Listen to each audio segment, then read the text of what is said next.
Hello and welcome back to my channel. তো নিয়ে চলে আসলাম আবার একটা হোয়াট এ নাইটের ভিডিও। তো সকালটা শুরু করছি মেথি মৌরি ভেজানো জল দিয়ে, আর সেটা রান্নাঘরে দাঁড়িয়ে খাচ্ছি, কারণ আমি তৈরি করছি একটা নতুন ডিশ। আমি ফার্স্ট ট্রাই করছি সেটা হচ্ছে ধোকলা, যেটার রেসিপি আমি অলরেডি তোমাদের সাথে চ্যানেলে শেয়ার করেছি, তোমরা চেক আউট করে নিও।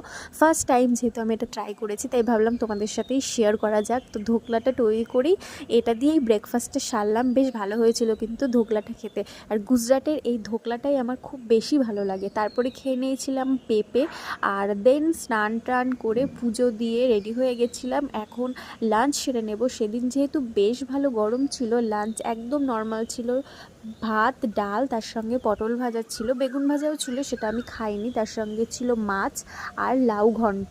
লাউ ঘন্টটা প্রথমে নিতে ভুলে গেছিলাম, পরে খেতে খেতে হঠাৎ করে মনে পড়েছে ও আজ তো লাউ ঘন্টও রান্না হয়েছে। তারপর লাউ ঘন্ট দিয়ে খেয়ে নিলাম। তারপরে সন্ধ্যাবেলায় খেয়ে নিয়েছিলাম চা। বিস্কিটগুলো আমি খাইনি, আমি শুধু খেয়েছিলাম চা। আর আমি চাটা কিন্তু অন্যরকমভাবে বানাই আমার চাটা।